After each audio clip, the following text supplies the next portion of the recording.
Olympic மற்றும் ஆசிய விளையாட்டுப் போட்டிகளில் நடனப் போட்டிகள் சேர்க்கப்பட்டுள்ள நிலையில் சர்வதேச அளவில் பதக்கங்களை வெல்வதற்கான முயற்சிகளில் தமிழகத்தை சேர்ந்த இளைஞர்கள் ஆர்வம் காட்டி வருகின்றனர். இதுகுறித்த ஒரு சிறப்பு செய்தி தொகுப்பினை தற்போது காணலாம். விசையுறு பந்தினை போலே உள்ளம் வேண்டியபடி செல்லும் உடல் கேட்டேன் என்கிறார் சுப்பிரமணிய பாரதியார். அவர் இன்றிருந்தால் ரப்பர் போல வளையும் உடல் கேட்டேன் என்று ஜென்சி எனப்படும் 2000 இளைஞர்களுக்காக பாடியிருப்பார். 10 பருவத்தில் பட்டாம்பூச்சியாக பறக்க நினைக்கும் இளைஞர்களுக்கு துடிக்கும் இசையும் துள்ளல் நடனமும் விருப்பத்திற்குரிய விஷயங்களில் முதன்மையானதாக இருக்கின்றன. மருத்துவம், பொறியியல் என தொழில் சார்ந்த படிப்புகளை தாண்டி நடனத்தில் ஆர்வம் காட்டும் தங்களது குழந்தைகளை ஊக்கப்படுத்தும் பெற்றோரும் அதிகரித்து வருகின்றனர். குறிப்பாக ஒலிம்பிக் மற்றும் ஆசிய விளையாட்டுப் போட்டிகளில் நடனம் ஒரு பிரிவாக சேர்க்கப்பட்டு விட்ட நிலையில் நடனப் போட்டிகளில் ஆர்வம் காட்டும் இளைஞர்களின் எண்ணிக்கை அதிகரித்து வருகிறது. இதனை மையப்படுத்தி மாநில அளவிலான நடன விளையாட்டுப் போட்டிகள் சேலத்தில் நடைபெற்றன.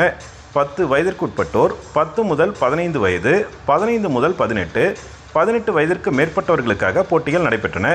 இந்த போட்டிகளில் பிரேக்கிங், ஹிப்ஹாப், ஃப்ரீ ஸ்டைல் உள்ளிட்ட 10 பிரிவுகளில் மாநிலம் முழுவதிலும் இருந்து வந்திருந்த இளைஞர்கள் தங்களது நடன திறமையை வெளிப்படுத்தினர்.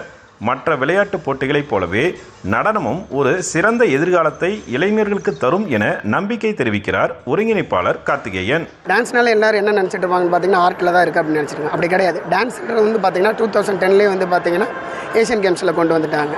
2024 பார்த்தீங்கன்னா பிரேக்கிங்னு ஒரு கேட்டகரியை வந்து ஒலிம்பிக்கில் ஜாயின் பண்ணிட்டாங்க. இப்போ நடக்க போகிற 26 வந்து பார்த்தீங்கன்னா சவுத் ஆஃப்ரிக்காவில் வந்து உங்களுக்கு வந்து பார்த்திங்கன்னா யூத் ஒலிம்பிக்ஸ்லையும் கொண்டு வந்துட்டாங்க. இப்போ நீங்கள் மற்ற கேமுக்கு என்ன மாதிரி ஃபெசிலிட்டிஸ் இருக்கோ அதே போல் இனிமேல் டான்ஸ் ஆனாலும் உங்களால் 3% கோட்டாவில் உங்களால் கவர்மெண்ட் ஜாப் என்ன வேணால் பண்ண முடியும். 2024ஆம் ஆண்டு செர்பியாவில் நடைபெற்ற விளையாட்டு நடனப் போட்டிகளில் மதுரையைச் சேர்ந்த மாணவர் பிரேம் காந்தி வெள்ளிப் பதக்கம் வென்று சாதனை படைத்தார். விளையாட்டுப் போட்டிகளில் நடனம் சேர்க்கப்பட்டதால் பல்வேறு புதிய திறமையாளர்கள் களத்திற்கு வந்திருப்பதாக கூறுகிறார் அவர்.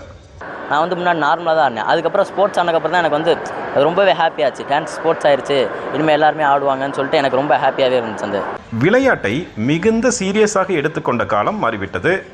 வாழ்க்கையே விளையாட்டாக மிக எளிமையாக எடுத்துக்கொள்ளும் ஜென்சி தலைமுறையினருக்கு நடன விளையாட்டுப் போட்டிகள் உத்வேகத்தை அளிப்பதாக உள்ளன.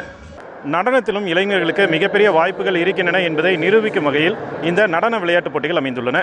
டிடி தமிழ் செய்திகளுக்காக சேலத்திலிருந்து விஜயகுமார் குணசேகரன்.